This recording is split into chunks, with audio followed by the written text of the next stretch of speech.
right, Shalom.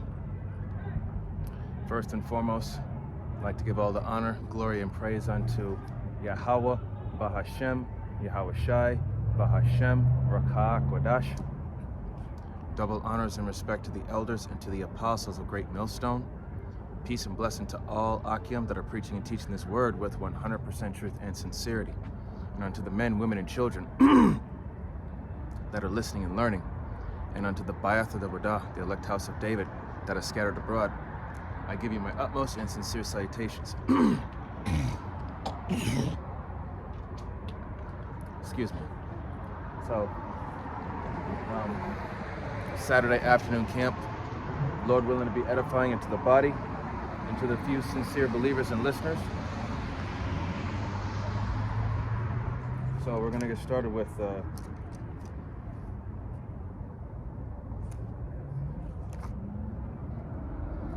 book of Genesis.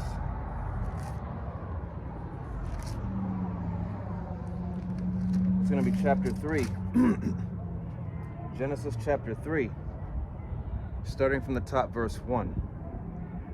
And it says, Now the serpent was more subtle than any beast of the field, which the Lord Yahweh had made. And he said unto the woman, Yea, hath the Most High said, Ye shall not eat of every tree of the garden? Okay, so remember, things, the Bible's not to be taken completely literal. Okay, it's symbolic. It uses parables, right? So, talking about a serpent, it wasn't talking about an actual snake. It wasn't talking about the actual reptile or animal. No, it's talking about a person. Okay, what do you call someone that is deceitful and untrustworthy? You call them a snake, a serpent. A forked tongue, meaning you can't trust what they do or say to you, right? So this serpent in the garden was a man that had that spirit of craftiness on him. Okay, he had a crafty, deceitful spirit. In verse 2 it says, And the woman said unto the serpent, We may eat of the fruit of the trees of the garden, but of the fruit of the tree which is in the midst of the garden, the Most High hath said, Ye shall not eat of it, neither shall ye touch it, lest ye die. Okay? So, we all know how the Lord refers to the heathens as beasts, okay? Because they don't know righteousness and they follow after their own customs and ways of the world, right? And that fruit from the tree is talking about the philosophy, right? You know, how all these different countries have their own philosophies, their own religion, their own way of life, their own way of doing things, their own customs, okay? You have to understand that the customs of these other people were not meant for, the seed of the righteous, okay? Starting with Adam and going, and his descendants, okay? We were not supposed to eat of the fruit that was in the midst. We're going back to verse 3. Verse 2, And the woman said unto the serpent, We may eat of the fruit of the trees of the garden, but of the fruit of the tree which is in the midst of the garden, the Most High hath said, Ye shall not eat of it, neither shall ye touch it, lest ye die. Now verse 4, And the serpent said unto the woman, Ye shall not surely die. That was a lie. Because verse 5, For the Most High doeth know that in the day ye eat thereof, then your eyes shall be opened, and ye shall know, and ye shall be as gods, knowing good and evil. Okay. Verse 6, And when the woman saw that the tree was good for food, and that it was pleasant to the eyes, and a tree to be desired to make one wise, she took of the fruit thereof and did eat, and gave also unto her husband with her, and he did eat. So, being, from the beginning, the serpent beguiled Eve. Why did the serpent, that man, go after the woman first? Because she's the weaker vessel. Okay? You may hate me for saying this, you may think I'm sexist or misogynist or whatnot, but women are easier to manipulate and to control than men. And that's just the cold, harsh truth. Because women are emotional, men are logical. Okay? Men are not so easy to manipulate or to control unless you just a weak-ass effeminate man that's been raised by his mom and he's emotional as fuck, sure, whatever. Bitchified. Bitch made, however they say it. Okay? Verse 5, or verse 6. Or, no, Salakia. Verse 7, and the eyes of them both were opened. Okay? So, apparently, after taking in that philosophy, they went off. That was the fall. Because the serpent went after Eve and she was given specific instructions not to do so. But, she was, good, how are you? But, Eve was deceived. That's why it says in the book of, excuse me, in the book of Sirach, chapter 20, let's see.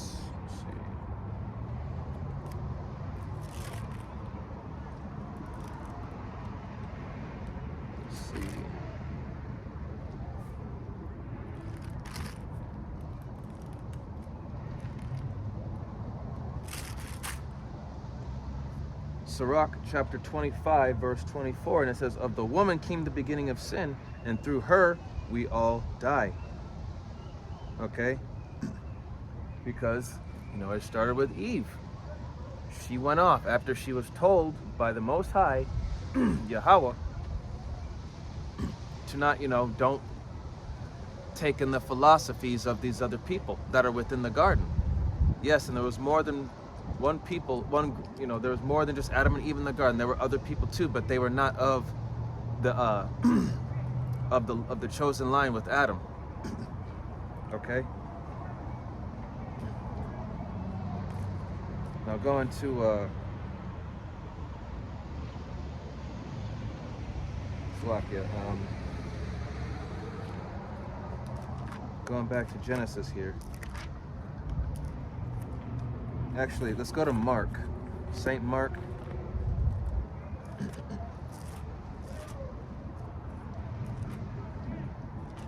This is going to be Mark chapter 3.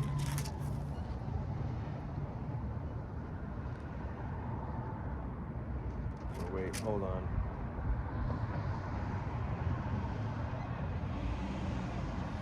Slovakia.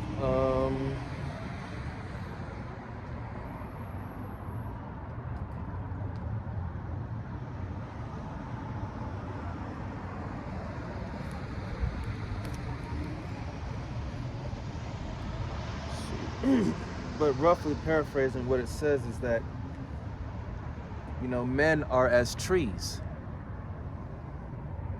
Okay? Men are as trees, and that tells you that the tree represents the family line, which again goes to prove that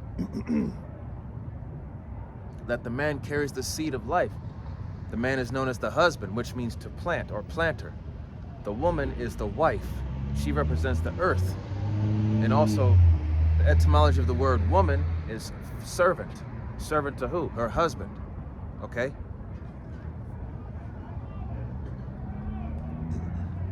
Now,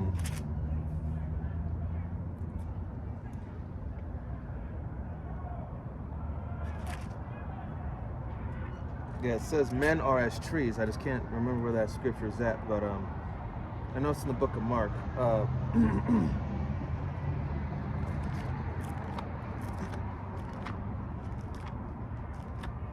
Now going back to Genesis.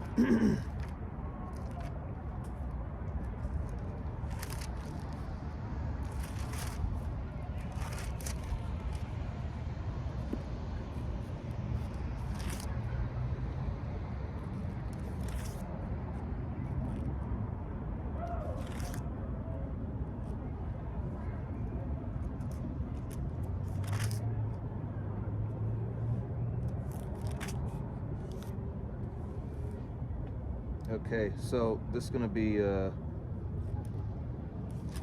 book of Genesis, chapter 49.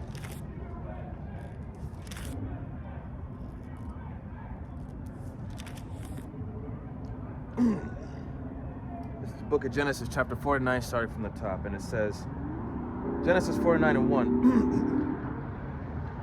And Jacob called unto his sons and said, gather yourselves together, that I may tell you that which shall befall you in these last days, in the last days. Okay? And we're in the last days right now. Verse 2, gather yourselves together, and hear ye sons of Jacob, and hearken unto Israel your father. Verse 3, Reuben, thou art my firstborn, my might and the beginning of my strength, the excellency of dignity, and the excellency of power. Okay, Reuben, the so-called Seminole Indians. Verse 4, unstable as water, thou shalt not excel, because thou wentest up to thy father's bed, then defilest thou it. He went up into my couch. Yeah, so Reuben laid down with one of his father's concubines. Verse 5, Simeon and Levi are brethren, instruments of cruelty are in their habitations. Instruments of cruelty, okay? They're very wrathful. I mean, look at Haiti right now. Simeon and Levi is the so-called Haitians, the people of Haiti, all right? And Simeon is the so-called Dominicans, right next to each other. Look at what's going on in Haiti with the Haitian gangs, okay? You know, practicing voodoo, cannibalism, okay? Eating people's cats and dogs, supposedly from what we heard from what Trump said when, you know, Haitian migrants were coming over here, snatching up people's pets and eating them.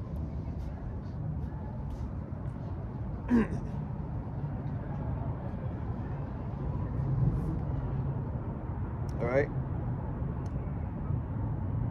And also Simeon, they also practice, you know, they practice that Santa Maria, which is a false deity. Santeria, there we go. In fact, all you Latin tribes. Verse 6, O my soul, come not thou into their secret, until their assembly mine honor be not thou united, for in their anger they slew a man, and in their self-will they dig down a wall. Yeah, because remember, they slew a man that took their sister Dinah by force. A heathen man. Verse 7, cursed be their anger, for it was fierce, and their wrath, for it was cruel. I will divide them in Jacob and scatter them in Israel.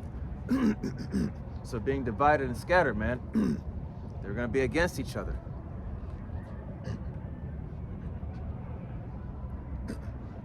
And that's part of the curses, man. It's, you know, thine eye shall be evil toward thy brother. Okay? And you see that every day, ever since we've been here in this prison, which is America, aka Babylon, aka Rome, aka Sodom and Gomorrah, aka Egypt. This place is a prison for us. All right? Our people are divided. Okay? We're against one another, but when it comes to these heathens, we're cool with them, but when it comes to our own people, we're ready to scrap and kill each other. We have no self-respect. We have no respect for one another. We see each other as the enemy, but when it comes to these other nations that are outside of Israel, you know, we're ready to bend, you know, head over heels for them. Especially Esau, Edom. Verse 8, Judah, thou art he whom thy brethren shall praise. Thy hand shall be in the neck of thine enemies. Thy father's children shall bow down before thee. Verse 9, Judah is a lion's whelp. From the prey, my son, thou art gone up. He stooped down, he couched as a lion, and as an old lion, who shall rouse him up? Okay? So Judah, being the head tribe, and also the tribe that the Messiah, Yahushua, is from. Okay? Judah is the head tribe, okay? The so-called Negroes of the Southern Kingdom. Okay? As of right now, our head tribe is in the lowest estate, right? I mean, all of Israel's in a lower state, but the Judite man and the Judite woman are to be the prime example of what it means to be a man and what it means to be a woman. Okay? They are to set the example. They are the standard. That's what comes with being the head tribe.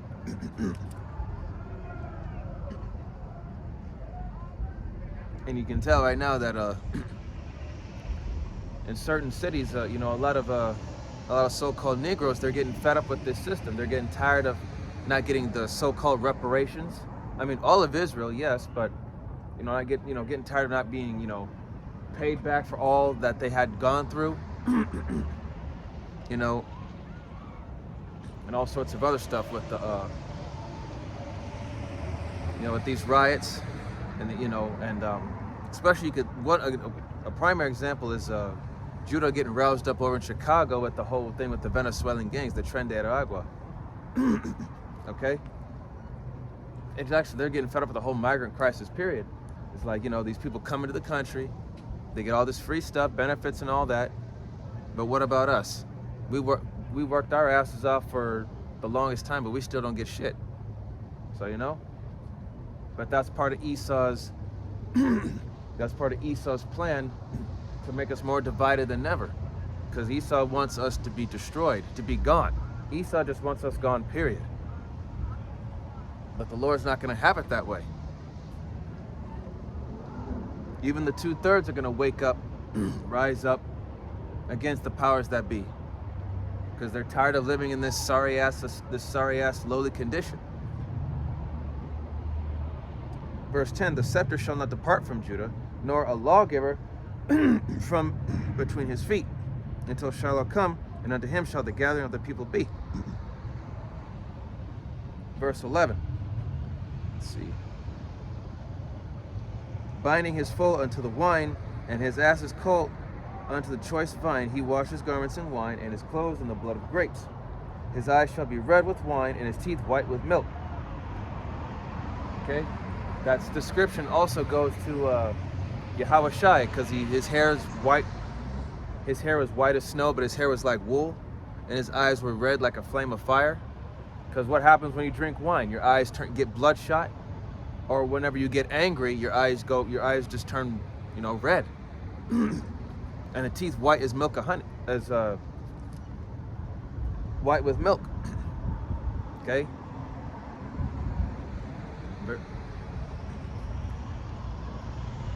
In verse 13, Zebulun shall dwell at the haven of the sea, and he shall be for an haven of ships, and his border shall be unto Zidon.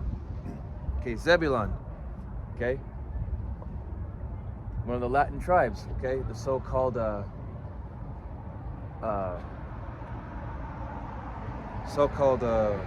let's see, Zebulun, the so-called Guatemalans to Panamania. Okay. Otherwise known as Central America, right beneath Mexico. That's where your haven of ships is.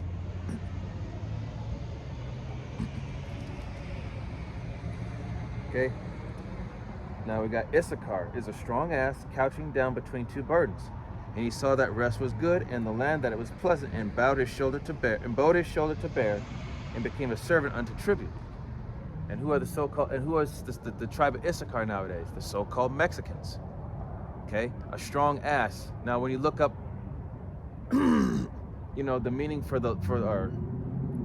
when you look up the totem for animals and what their meanings are, if you look up for a donkey is a strong animal, strong, durable, can move around a lot, carry a lot of weight, and is a very intelligent and yet humble animal.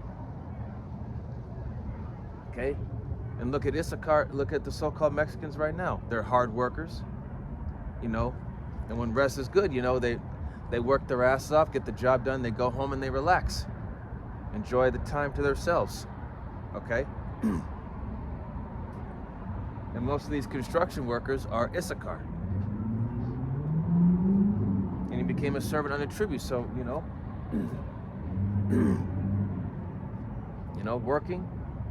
working for that wage, just like everybody else, but, Issachar, he's willing to work and do whatever it takes to provide for his family. Okay.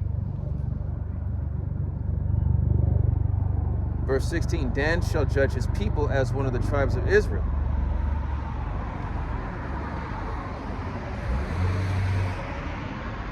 Okay, so as we read on, the tribe of Dan later assimilated into the other tribes because he had no sons.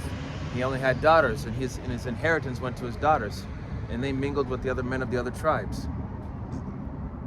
Verse 17, Dan shall be a serpent by the way, an adder in the path, that biteth the horse heels, so that his rider shall fall backward. Verse 18, I have waited for thy salvation, O Yahweh. Verse 19, Gad, a troop shall overcome him, but he shall overcome at the last. Okay? Gad, the tribe of Gad, the so-called Native Americans. Okay? A troop shall overcome him. A troop, like a soldier, a foot soldier, or a grunt, and like a military. For example, when those so-called white Europeans came over here on the Mayflower in the year 1620, I believe. Yeah. You know, they found the Northern Kingdom here, the so-called Native Americans, Seminole Indians, and Hispanic and Latinos, the Northern Kingdom. And, you know, they overcame Gad. Okay? But the whole thing of, you know, Thanksgiving when it's really Thanksgiving. Okay? Slaughtered a lot of Gads. Slaughtered a lot of Gadites. Okay? Beating them into submission. You know, took control of their territories. Indoctrinating them. Enslaving them.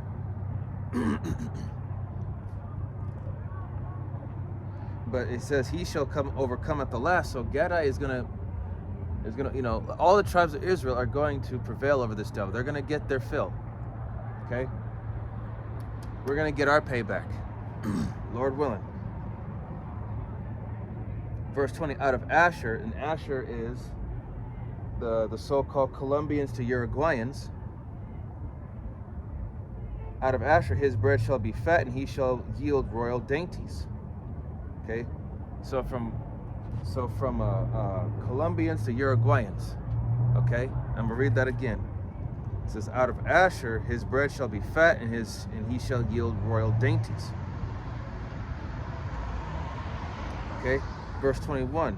So the royal dainties, you know, if you notice that in some of these Latin countries, you know, their food is natural. It's not GMOs. It doesn't have preservatives or chemicals in it. And, you know, not just that, but in some of those Latin countries, you know, the land is beautiful. It's lush. And, you know, you have a lot of space to naturally grow your food. You don't have to worry about no preservatives or nothing. Verse 20, Naphtali. Naphtali is the so-called Argentinians to Chileans. Is a hind let loose, he giveth goodly words. Verse 22, Joseph is a fruitful bow, even a fruitful bow by a well, whose branches run over the wall. 23, the archers have sorely grieved him, and shot at him, and hated him. Verse 24, but his bow abode in strength, and the arms of his hands were made strong. Excuse me. His hands were made strong by the hands of the mighty power of Jacob. From thence is the shepherd, the stone of Israel. Okay. Verse 25, even by the power of thy father, who shall help thee, and by the Almighty, who shall bless with the blessings of heaven above, blessings of the deep that lieth under, and blessings of the breast of the womb. The blessings of thy father have prevailed above the blessings of my progenitors. Unto the utmost bound of the everlasting hills, they shall be on the head of Joseph, and on the crown of the head of him that was separate from his brethren. Okay? So Joseph was the one that got the blessing. Okay? Because Joseph, which goes into his descendants, Ephraim and Manasseh, Ephraim being the head tribe of the Northern Kingdom, who are the modern day so-called Puerto Ricans, and his older brother Manasseh, who is the modern day Cubans. The blessing went to Ephraim. Okay, well, the blessing went to Joseph, but between the two sons of Joseph, Jacob blessed Ephraim over Manasseh. So you got the two half tribes of Ephraim and Manasseh, but it all goes back to Joseph. Okay. Verse 27, Benjamin, which is the another tribe of the southern kingdom, the so-called tribe of Benjamin is the modern day so-called West Indies, which goes into Jamaicans, Trinidadians, just those people of those islands. Verse 27 says, Benjamin shall raven as a wolf. In the morning he shall devour the prey, and at night he shall divide the spoil. Verse 28, and all these are the 12 tribes of Israel, and this is that their father spake unto them, and blessed them, every one according to his blessing he blessed them. And in verse 20, he charged them and said unto them, I am to be gathered unto my people. Bury me with my fathers in the cave that is in the field of Ephron the Hittite. All right, let's see.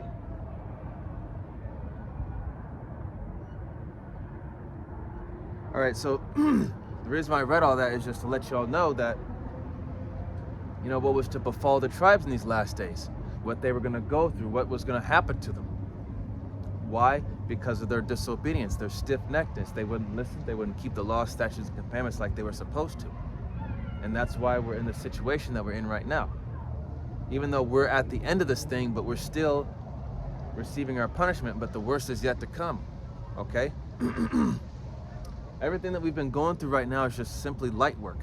This is nothing, okay? But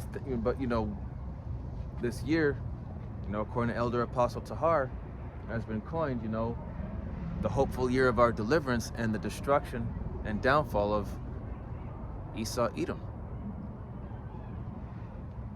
And Lord willing that we live, not only do we live to see the downfall of our enemies, but Lord willing that, we're amongst the chosen, the 1/3.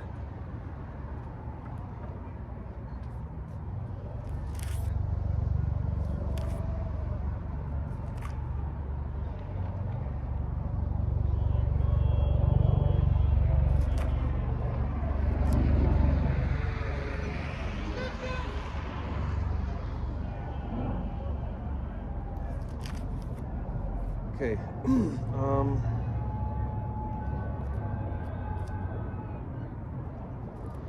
And here's the thing. This is Exodus chapter 32.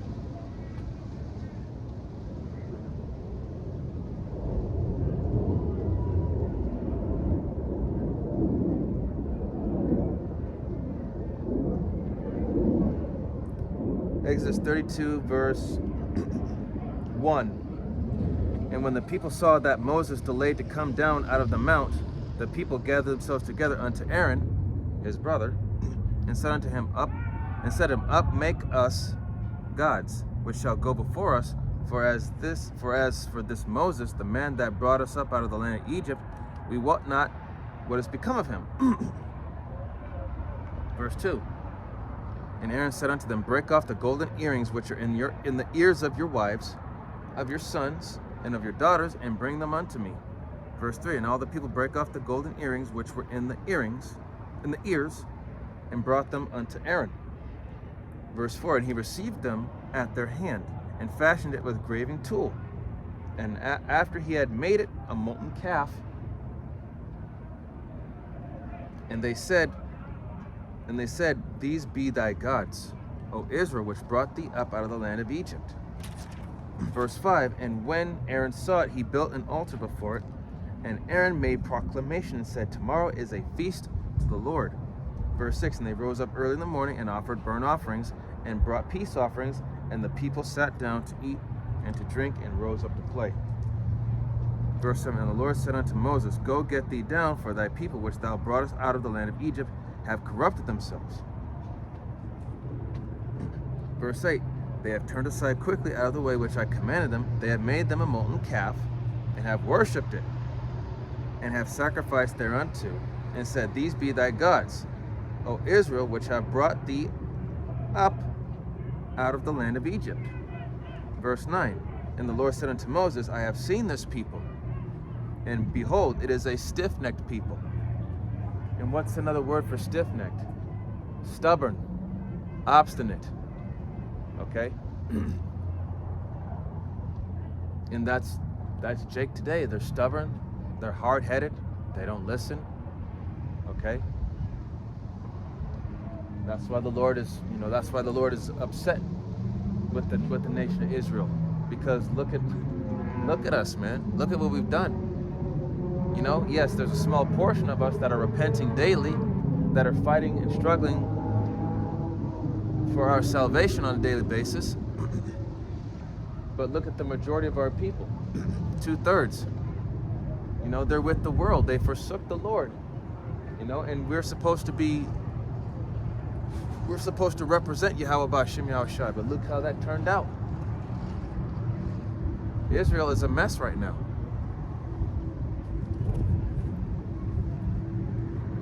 I'm going to read verse 9 again. And it says, And the Lord said unto Moses, I have seen this people, and behold, it is a stiff-necked people.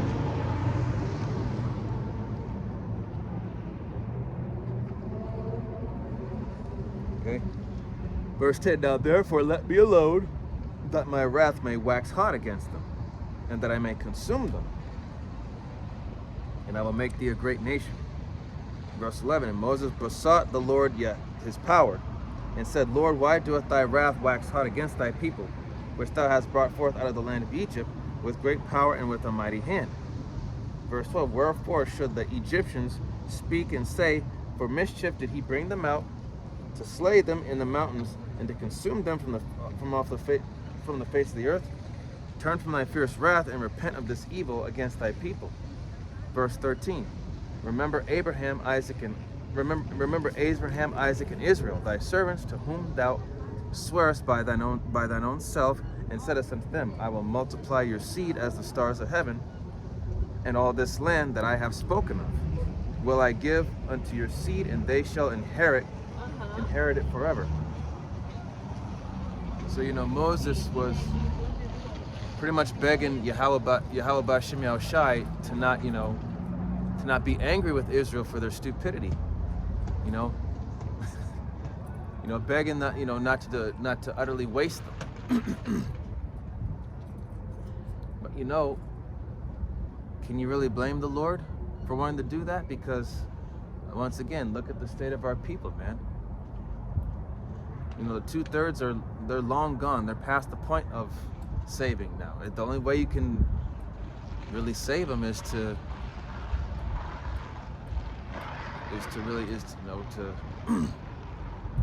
judgment. Even though that's going to be cold and harsh, but there is no other way. So only the elect, the ones that are sincere and that are hearkening unto the word, are going to get this. But for the others, there's no hope, because their conscience is seared with a hot iron. Okay? No matter what you do, no matter what you say to them, no matter what you tell them, even if you break it down to them in the simplest way and show them facts, it's just not going to register with them.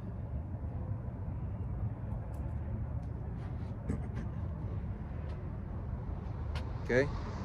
Verse 14, And the Lord repented of the evil which he had thought to do unto his people. So, after Moses begging Yahweh B'Shem Yahushai not to do it, the Lord said, all right, I'm going to calm down. But, this has got to stop. And Israel didn't stop. So, the Lord had to do what he had to do.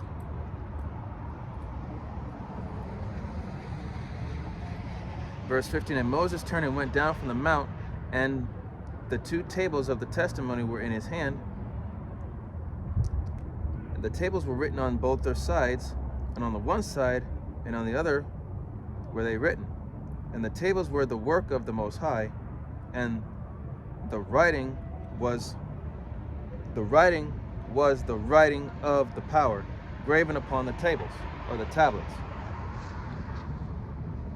Verse 17, and when Joshua heard the noise of the people as they shouted, he said unto Moses, there is a noise of war in the camp. Verse 18, and he said, it is not the voice of them that shout for mastery, neither is it the voice of them that cry for being overcome, but the noise of them that sing do I hear.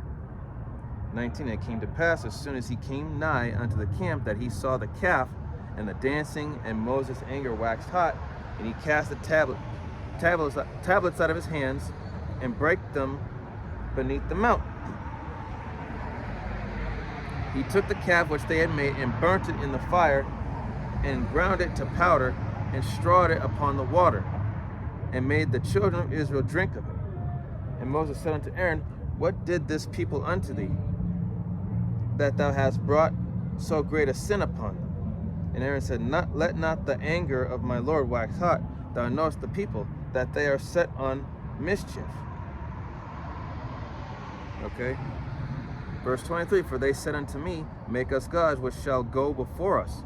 For this Moses, the man that brought us up out of the land of Egypt, we wot not what is become of him. 24, and I said unto them, whosoever hath any gold, let them break it off. So they gave it me. Then I cast it into the fire. So there came out of this calf. Verse 25, and when Moses saw that the people were naked, for Aaron had made them naked unto their shame and amongst their enemies, then Moses stood in the gate of the camp and said, who is on the Lord's side? Let him come unto me, and all the sons of Levi gather themselves together unto him. And said unto them, thus saith the Lord, power of Israel, put every man his sword by his side, and go in and out from gate to gate throughout the camp, and slay every man his brother, and every man his companion, and every man his neighbor. And the children of Levi did according to the word of Moses, and there fell of the people that day about 3,000 men. So this right here just goes to show you, man. This right here just goes to show you what I just read. The laws, statutes, and commandments were given to us for a reason. Okay? There is a reason why we are to follow them, so that we don't have to worry about facing the Lord's indignation, man. We don't have to face that wrath of being, put to death, to be made an example. There's a reason why we have this book. The book of the law, the book of the do's and don'ts. And what's right and what's wrong. But again, Israel's a stiff-necked people. They don't listen. They just want to do what they want to do. They don't want to take orders from anybody. Okay? Israel has an authority problem. Okay? They want to do what they want to do. They want to think what they want to think. They want to believe what they believe is right and what is wrong. Okay? Do not the scripture say, that you're supposed to trust in the Lord with all thine heart and lean not into thine own understanding? Proverbs chapter 3, verse 5. Right? So, the fear of the Lord is the beginning of wisdom. To fear him. That's the beginning of wisdom, man. That's when you start to... Fearing the Lord is when you start to become smart. When you start using your head and thinking right. Okay? Let's see. In verse 29, for Moses has said, consecrate yourselves today to the Lord, even every man upon his son and upon his brother, that he may bestow upon you a blessing this day. Verse 30, and it says, and it came to pass on tomorrow that Moses said unto the people, ye have sinned a great sin, and now I will go up unto the Lord peradventure, and shall make an atonement for your sin. Okay? So, an atonement, to basically, to make amends for what they did, worshiping a false idol. That right there, Okay, and it says, verse 31, and Moses returned unto the Lord and said, oh, this people have sinned a great sin and have made them gods of gold. Verse 32, and yet now if thou wilt forgive their sin, and if not, blot me, I pray thee, out of thy book, which thou hast written. And the Lord said unto Moses, whosoever hath sinned against me, him will I blot out of my book. So whoever sins against the Lord, that's the one that the Most High, that Yahweh B'Shem Yahushai is going to blot out of his book of life. Meaning just to, cast him out and get rid of him. So, Moses wanted to, Moses was basically like, just take me instead. I'll bear that burden. Moses says no. Those who do wrong will be dealt with. So Moses didn't do any wrong, so he, the Most High is not going to deal with him like that. He's just going to, it's like, no, those who do wrong, those are the ones who are going to get it. You didn't do anything wrong, so why the hell would I punish you? I'm not gonna, sacrifice you for their stupidity.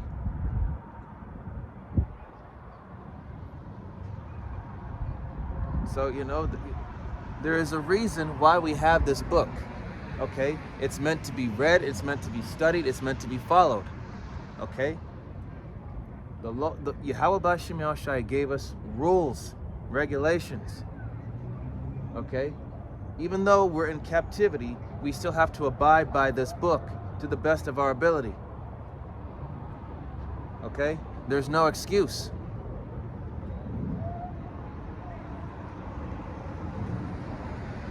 So if you know better, if you know better, then do better.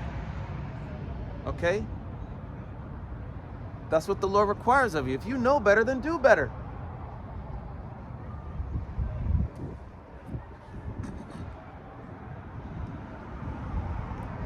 Verse 34 says, therefore now go, lead the people unto the place of which I have spoken unto thee. Behold, mine angel shall go before thee. Nevertheless, in the day when I visit, I will visit their sin upon them.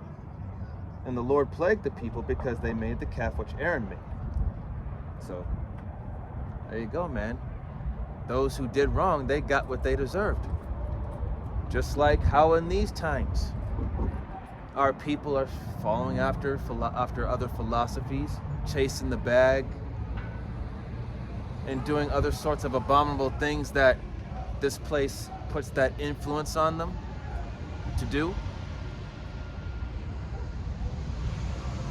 Like I say, going back to verse 32 or verse 33, and the Lord said unto Moses, whosoever hath sinned against me, him will I blot out of my book.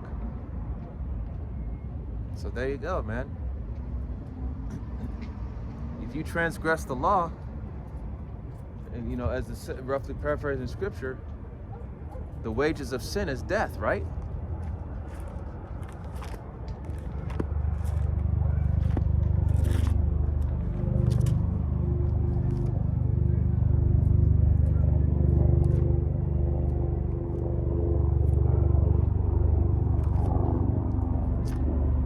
Romans 6.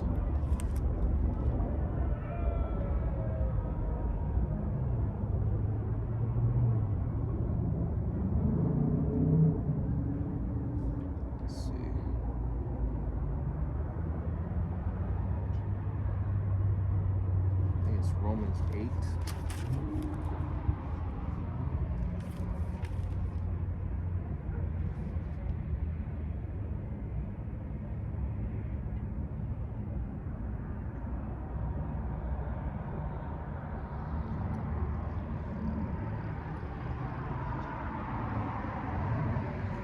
All right, this is going to be Romans chapter 8.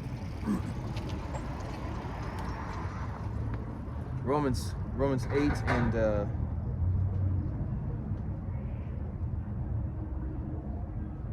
actually Salakia, no. Yeah, Romans 8 and 4. Romans 8 and 4 says that the righteousness of the law might be fulfilled in us who walk not after the flesh, but after the Spirit. Verse 5, for they that are after the flesh do mind the things of the flesh, but they that are after the Spirit, the things of the Spirit. Verse 6, for to be carnally minded is death, but to be spiritually minded is life and peace. Verse 7, because the carnal mind is enmity against the Most High. Enmity, hatred, to be against, to rebel. For it is not subject to the law of the Most High, neither indeed can be. Okay?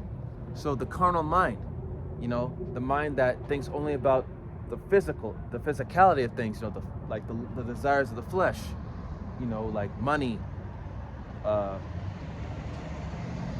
anything of the flesh, money, sex, drugs, any of the such, falling after false idols, and, just minding the things of this world, man.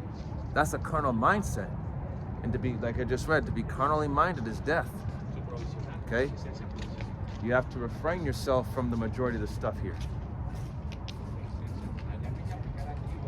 Verse 8. So the carnal mind is not subject to the law of the Most High, nor can it be. Okay? Those of a carnal mindset, they're not going to follow what's in this book. They're going to go and do their own thing. Okay?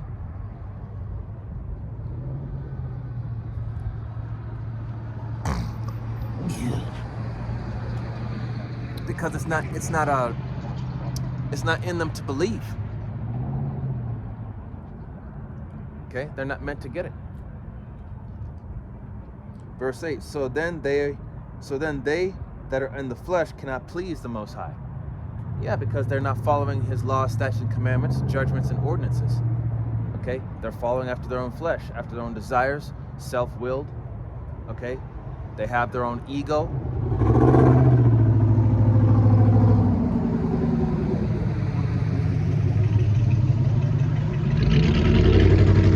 Verse 9, but ye are not in the flesh, but in the Spirit. If so be that the Spirit of the Most High dwell in you. Now, if any man have not the Spirit of Hamashiach, he is none of his. So if you don't have the Spirit of the Lord, man, you are not of his flock. Okay? You are not one of his faithful followers. Okay?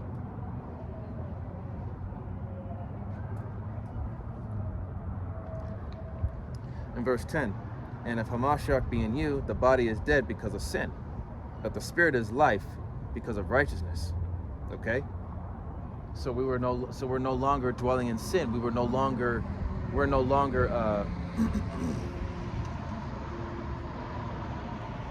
partaking in the things that we used to partake in before we woke up.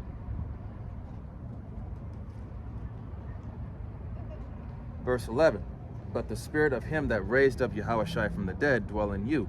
He that raised up Hamashiach from the dead shall also quicken your mortal bodies by his Spirit that dwelleth in you.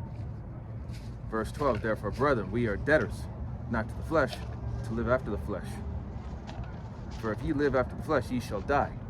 But if ye through the Spirit do mortify the deeds of the body, ye shall live. Okay? So we are indebted to Yahweh B'Shem Yahushai. Okay, we're not indebted to the flesh. We're indebted to the Lord because of what we've done. Disobeying him, turning our backs on him, following after our own ways, and not after his. So the price we had to pay for was to get this terrifying ass whooping.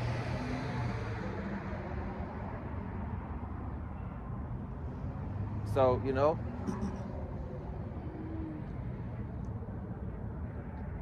that's why we pray for one another, man, that we stay in the Spirit. Because the moment that, pride seeps in, that's when the temptation comes in, it gets stronger, and you're more prone to going off. Okay, we gotta let this world go. This stuff is only temporary, it's not forever. verse 15 or verse 14. For as many are led by the Spirit of the Most High, they are the sons of the Most High. Lord willing, that be us, that we are, being led by the Spirit, and that we are the sons of the Most High. Ultimately, we hope we are of the elect. Verse 15, for ye have not received the spirit of bondage again to fear, but ye have received the spirit of adoption, whereby we cry, Abba, Father. The spirit of adoption. In fact, let me go to one scripture here in the chapter 9. Romans chapter 9, verse 4, and it says, who are Israelites, to whom pertaineth the adoption, and the glory, and the covenants, and the giving of the law, and the service of the Most High, and the promises. Verse 5, whose are the fathers, and of whom, as concerning the flesh, Hamashiach came, who is over all, the Most High, blessed forever. Amen. Okay? Not as though the word of the Most High hath taken none effect. For they are not all Israel which are of Israel, neither because they are the seed of Abraham are they all children, but in Isaac shall thy seed be called. Verse 8, that is, they which are the children of the flesh, these are not the children of the Most High, but the children of the promise, are counted for the seed. For this is the word of promise. At this time will I come, and Sarah shall have a son.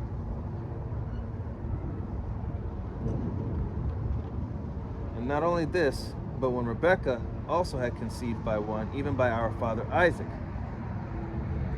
Okay, so again, they which are of Israel are not Israel. That's talking about the 2/3. You guys, even though you're the seed of Abraham, and you are the children of the Lord, you are the people of the Lord, but you are the children of the flesh. You are carnal minded. You are carnal. You are of the world. That's you 2/3. John 8:44. Ye are of your father the devil, and the lust thereof.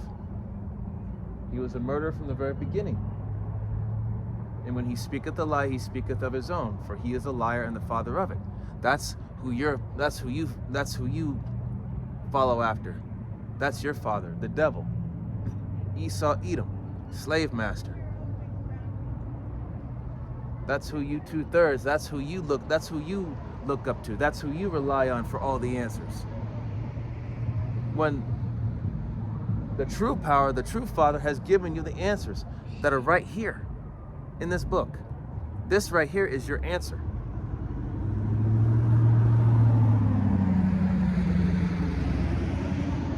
But hey, who are we, right?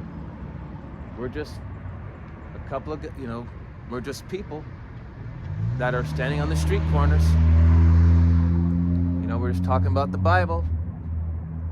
And the thing is as more and more of these prophecies keep popping off, the more and more the Hebrew Israelites become mainstream. Because they realize, after all the stuff that we've been telling them, it's now coming to pass. It's like, shit, perhaps these guys, there's something going on here that these guys, they're onto something. They said that this would happen, and look, it happened. So much for being a sea theorist. But hey, like I said, what do we know? We're just messengers. Whether you receive the message or not, guess what? The message is still going out regardless, whether you receive it or not. If the Lord opens your eyes to see, your ears to hear, and your heart to understand, then hey, great. Listen to the men out here, starting with Elder Apostle Tahar, Elder Apostle Gabar, Elder Apostle Ramlab, and Elder Apostle Rakah, and the bishops and the elders and the other men that are beneath them, all the way down to the newest brother that are teaching them 100% truth by GMS, Great Millstone, and all the affiliates that follow after Great Millstone. Okay? One truth. One way. Okay? You have to consume both the bitter and the sweet of this book. Consume the whole roll. Yeah, sure, there's going to be things here that are going to seem sweet to you, but there's going to be things that are bitter that are going to hit you. That's why the scriptures say, you know, this truth is as sharp as a two-edged sword, cutting asunder the bone and the spirit, right?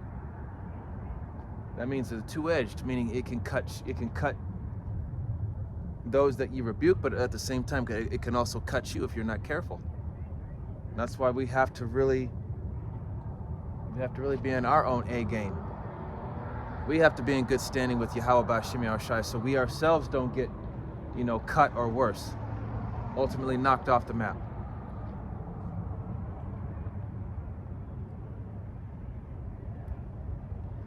Okay. It's going to be Romans chapter 6, verse 1. And it says, "What shall we say then? Shall we continue in sin that grace may abound?" Verse 2, "The Most High forbid." So, what are these so-called Christian pastors teaching in these churches that the laws are done away with? You can eat pork, you can eat catfish, you can eat shrimp. You can still do this. Celebrating these holidays. Calling on a false idol. You know, telling us that the law is done away with. But I just read it to you. I'm going to read it again. Verse 6, Romans 6 and 1. What shall we say then? Shall we continue in sin, that grace may abound? Verse 2, Most High forbid. How shall we that are dead to sin live any longer therein? Okay? Verse 3, know ye not that so many of us as were baptized into Yahweh Shai HaMashiach were baptized unto his death? So, being baptized, you know, having to, you know, being cleansed by this word, you know, being converted into the truth, you know? You know, as they say in these churches, come as ye are. What do you mean, come as you are? The scriptures don't say that. If you really want to repent and turn back to the Lord, you have to turn around and change. You don't just come as you are. No, you have to show the Lord that you've changed. Show him that you're not that same person that you once were when you were in the world.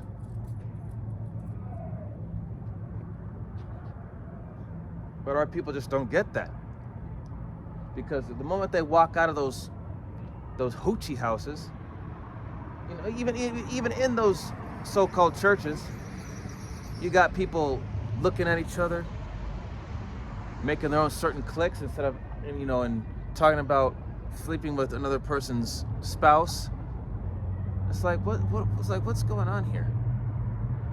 I thought we were supposed to be, you know, godly people doing the right thing.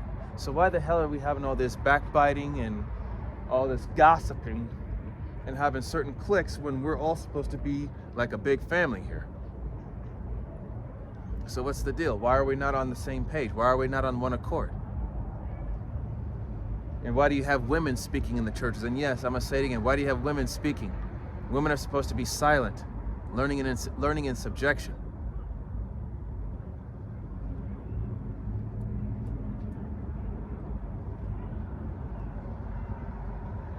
Verse 4, it says, "Therefore we are buried with him by baptism into death, that like as Hamashiach was raised up from the dead by the glory of the Father, even so we also should walk in newness of life." Okay? So when we come to the knowledge of this truth, man, it's not come as you are. No, once you hear this word, it's a complete 180. Okay? It's basically going back, you know, turning away. Turning away from what? From this. Okay? We're not here to continue doing the same thing as we once were in the world. No. How can we show that we've changed if we're still doing the same shit that we were doing in the first place? That's not what the Lord is looking for.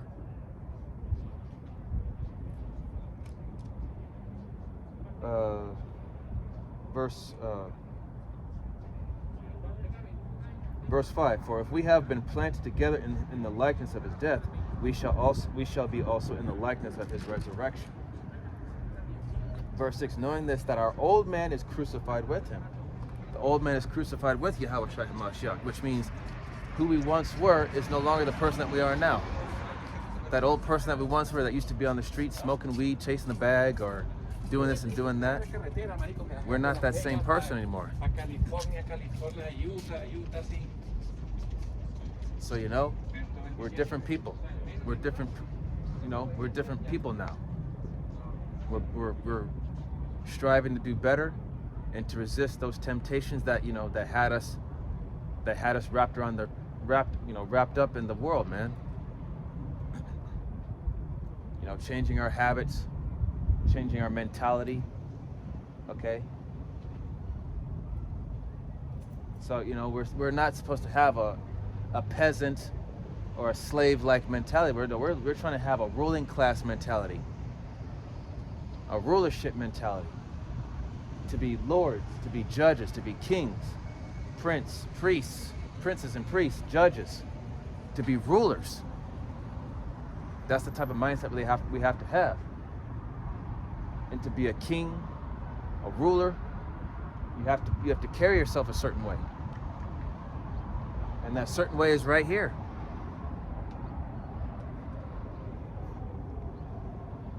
Verse 7, or verse 6.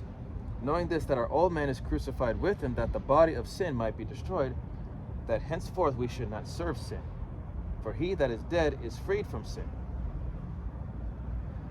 Now, if we be dead with Hamashiach, we believe that we also should live with him, knowing that Hamashiach, being raised from the dead, dieth no more, death hath no more dominion over him.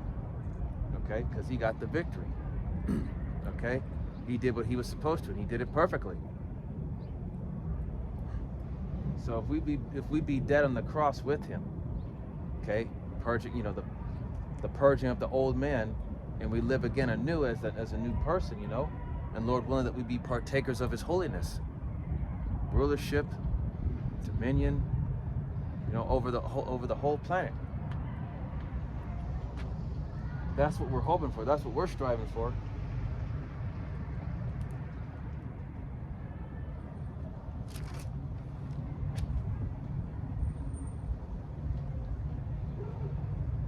And this is Romans chapter 3, verse 31. Romans 3 and 31, it says, do we then make void the law through faith?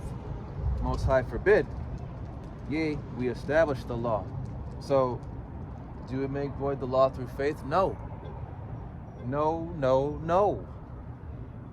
The law is still in effect. Obey. Okay? Obey. And that's another thing too, I mean to get. Going back to Genesis, the 3rd chapter.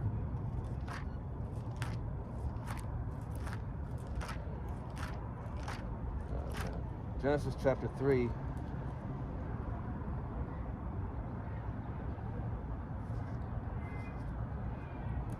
Genesis 3, verse. Let's see. We'll go back to where I started here.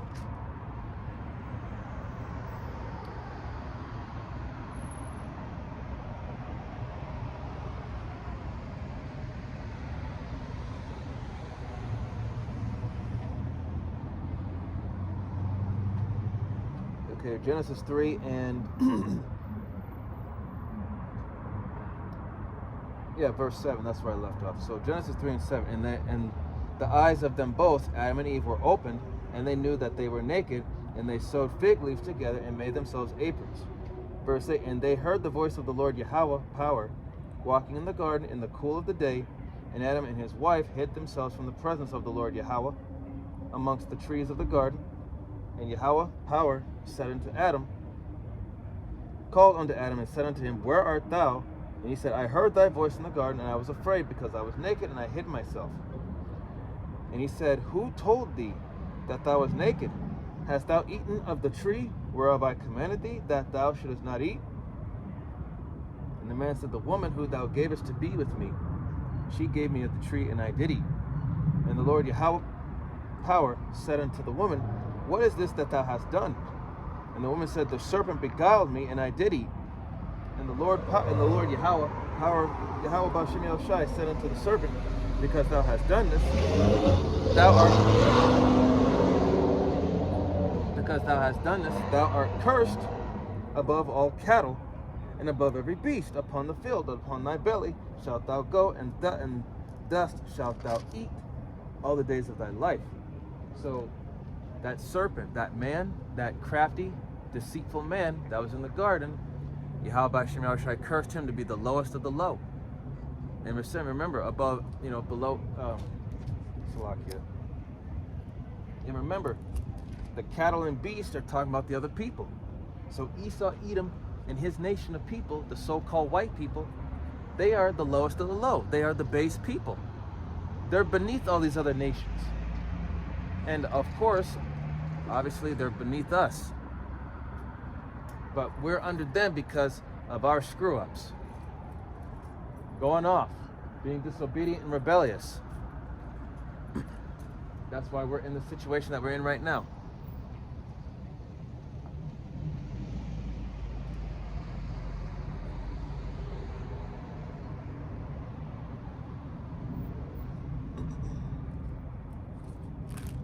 And it says here in verse 15, it says, I will put enmity between thee and the woman, and between thy seed and her seed. It shall bruise thy head, and thou shalt bruise his heel.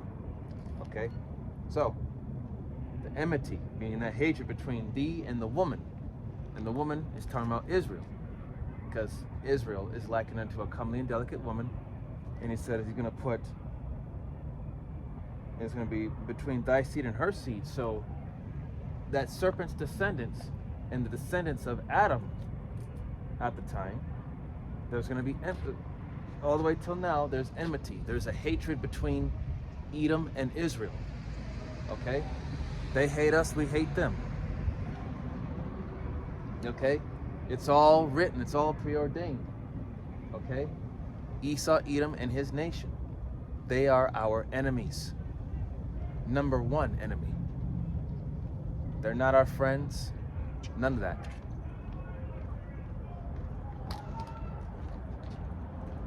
It says here, verse 16. And to the woman he said, I will greatly multiply thy sorrow and thy conception. In sorrow thou shalt bring forth children, and thy desire shall be to thy husband, and he shall rule over thee. Okay? The husband shall rule over you. You women have to understand this. You Israelite women especially. You have to understand, when you're with an Israelite man, you are under his authority. He's not under your authority. You are under his. He's the head. You are the servant. You follow his lead. The only ones that are under the woman, that are underneath the mom, is the children. Okay, but aside from that, you are not to control your husband. You are not to argue or fight with him, or try to usurp authority over him.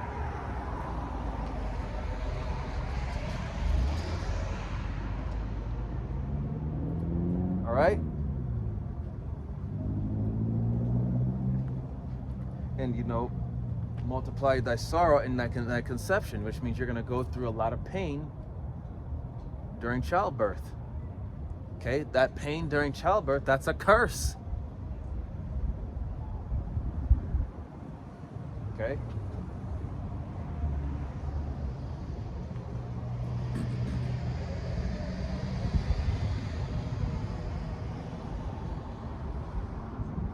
So, man,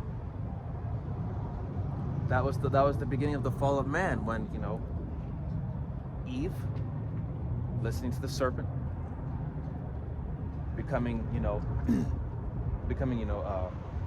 influenced by those other philosophies, and then she gave that philosophy to her husband, Adam. So, like I just read in the book of Sirach, chapter 25, verse 24, of the woman came the beginning of sin, and through her we all die. Okay? That may be a bitter pill for a lot of you women to swallow, but hey, this is the words of Yahweh Bashem Yahushai.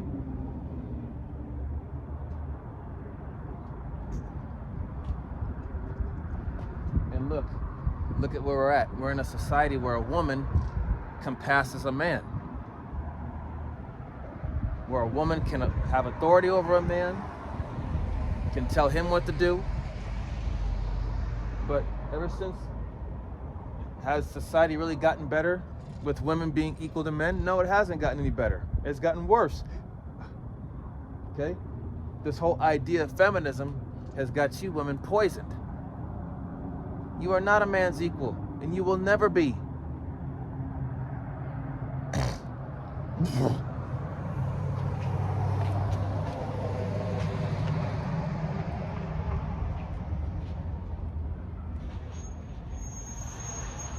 Okay, now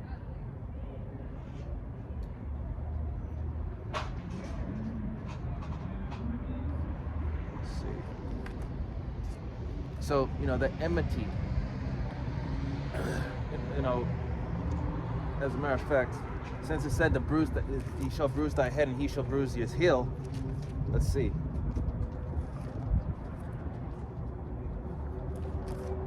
Because, Esau, Edom was going to have us in captivity for a time, but when going back to how Esau and Jacob were born, when Esau came out first, Jacob held onto Esau's heel, and that was symbolic for the pulling down of Esau's kingdom by Jacob.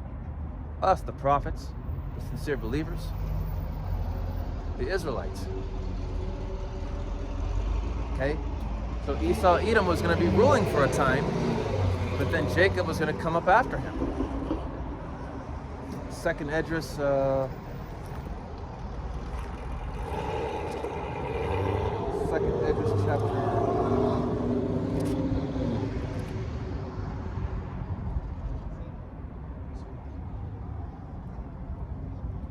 Second Esdras chapter 6, verse 9, and it says, actually starting at verse 8. And he said unto me, from Abraham unto Isaac, when Jacob and Esau were born of him, Jacob's hand held first the heel of Esau. Verse 9, for Esau is the end of the world, and we're at the end right now. And it says, and Jacob is the beginning of it that followeth. So Israel's got next. Okay? So we're in the last of this world, this modern day era. Okay, we're in the last part. We're in the last stride of this world, this era. This is it. This is Esau's time to rule, but it's also his down. It's his time to fall. Okay, he's had his fill.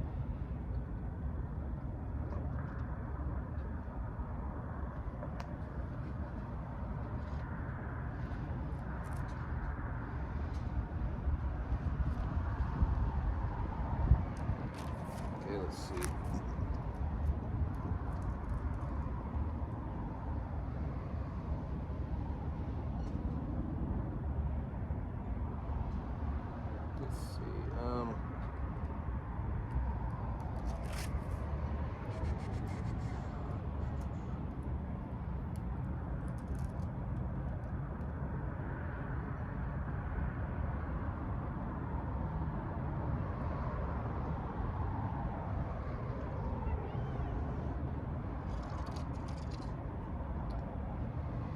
Bear with me one moment. Okay, here we go. This is Ecclesiasticus, aka Sirach, chapter 16, starting at verse 5. It says, Many such things have I seen with mine eyes, and my ear hath heard greater things than these. Verse 6, in the congregation of the ungodly shall a fire be kindled, and in a rebellious nation wrath is set on fire. Okay? So in the congregation of the ungodly shall a fire be kindled.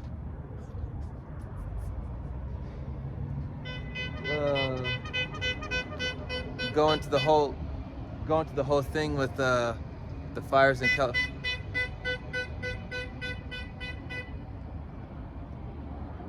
Going into the whole thing with the fires in California and Palisades, and the word, if you look up the word Palisades, it goes back to the word fortress. I was watching a video earlier about that from Arrows of Indignation. A woman said, the word Palisade means fortress. So And you know, California, LA, Hollywood, that's the capital of madness right there. Hollywood, you know, like Sodom and Gomorrah all over again, right? How the Lord burned that to a crisp. So yeah, we're in the slight stages. We're still in the slight beginning stages of Jacob's trouble right now. And you know, this is all through a process of gradualism, and it's only going to get worse. It's not going to get any better.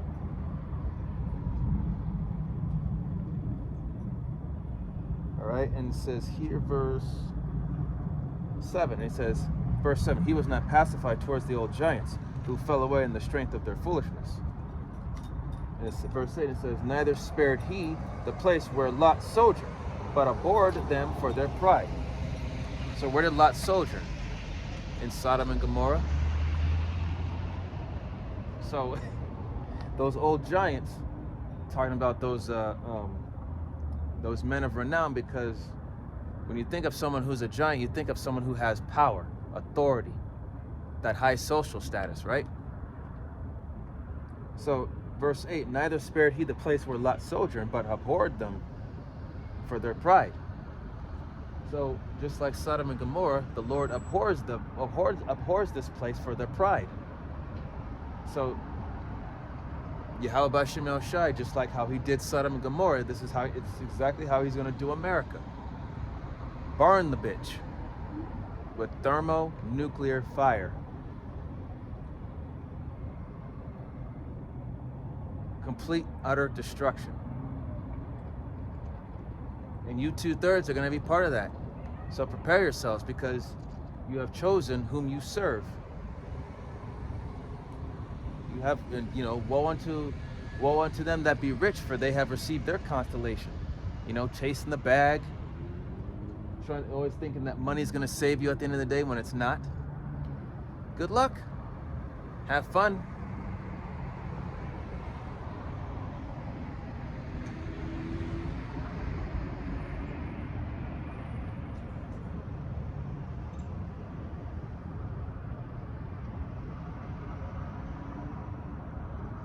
Okay, so, you know, I'm going to drop down to verse 13. The sinner shall not escape with his spoils, and the patience of the godly shall not be frustrated. Verse 14, make way for every work of mercy, for every man shall find according to his work. Verse 15, the Lord hardened Pharaoh, that he should not know him, that his powerful works might be known to the world. His mercy is manifest to every creature, and he hath separated his light from the darkness with an adamant. Say not thou, I will hide myself from the Lord. Shall any remember me from above? I shall not be remembered among so many people. For what is my soul among such an infinite number of creatures? Behold, the heaven and the heavens of heavens, the deep and the earth, and all that therein is, it shall be moved when he shall visit. Okay, the mountains also and foundations of the earth shall be shaken with trembling when the Lord looketh upon them. So, you know, the Lord is visiting the world which he had made. Do not the scriptures say, shall there be evil in a city and the Lord hath not done it? You know, Yahweh B'Shem Yahushai, you know, while he's, you know,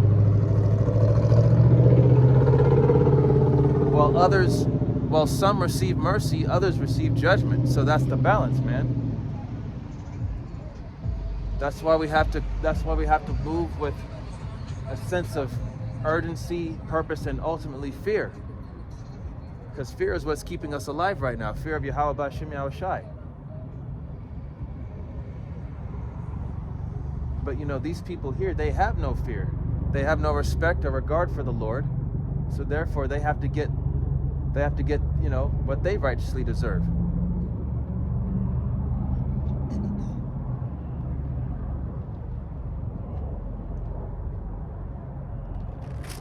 Okay, Slakia.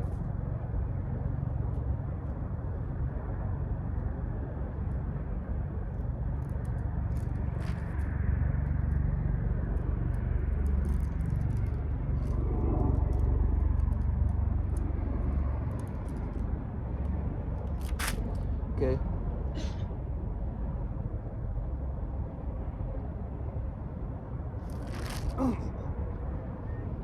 This is Sirach chapter 23, starting at verse 1. It says, O Lord, Father and Governor of all my whole life, leave me not to their counsels, and let me not fall by them, who will set scourges over my thoughts, and the discipline of wisdom over mine heart, that they spare me not for mine ignorances, and it pass not by my sins.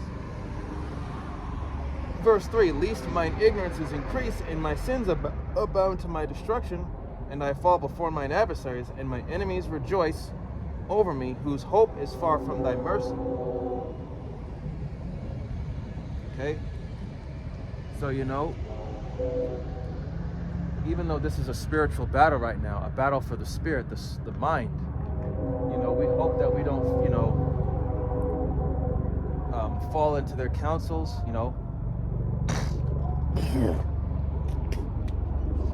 be left to suffer under the powers, under the current judicial powers of this devil, the power that he holds. We just hope and pray that the Lord, keeps us out of the harm's way.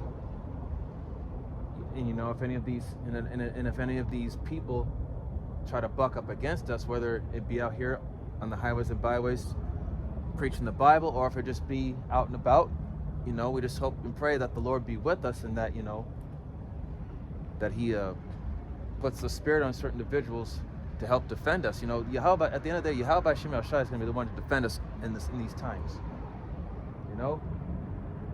He'll put the Spirit on certain people to do things for you, to help you, or to defend you. That's if your ways please the Lord, He'll make your enemies be at peace with you.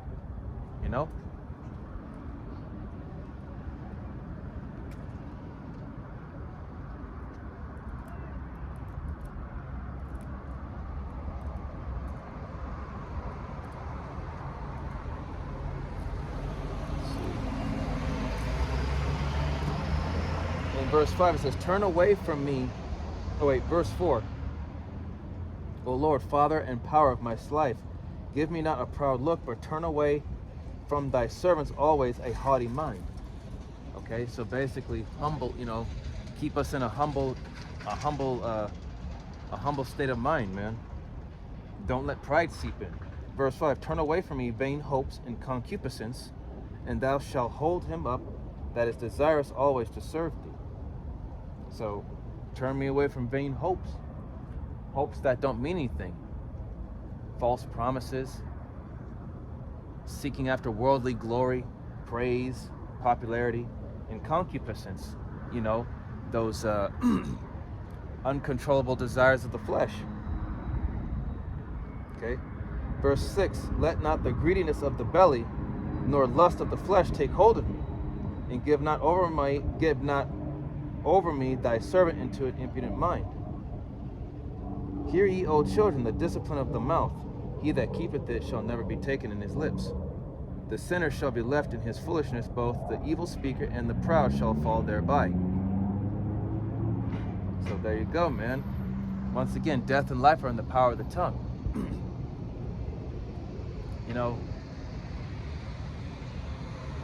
And that's another thing too in this truth, man, is you have to learn how to make small talk. Use very little words, but has a lot of meaning behind it. Okay, talking too much, and I'm speaking to myself first and foremost, try not to talk too much. Just try to be quiet most of the time. Okay, there's an opportunity to speak. But other than that, man, hopefully that this be the year that we finally get up out of here, and just keep pushing, keep fighting, because these demons out here, they're only going to turn up, they're only going to get worse, and just be ready for when the time comes, man, because expect more inside attacks here in Babylon from these sleeper cells. Okay, expect more to happen. Keep your eyes open. be aware of your surroundings and the people around you, because this is not the time to be kicking back and relaxing and partying. No, this is the time to prepare yourselves for war. Prepare for war. All right? And with that, I hope that this was an edifying camp lesson. Go ahead and close out facing east, giving all honor, glory, and praise unto Yahweh, Bahashem, Yahweh Shai, Bahashem, Rakah, Wadash. Double honors and respect to the elders and to the apostles of Great Millstone. Peace and blessing to all Akim that are preaching and teaching this word with 100% truth and sincerity, and unto the men, women, and children that are listening and learning, and unto the Bayath Dabadah, the elect house of David that is scattered abroad. I give you my utmost and sincere salutations. See you in the next lesson, Lord willing. Kwam Yasharala, Wa Abba Babal, Shalom, Barakatam.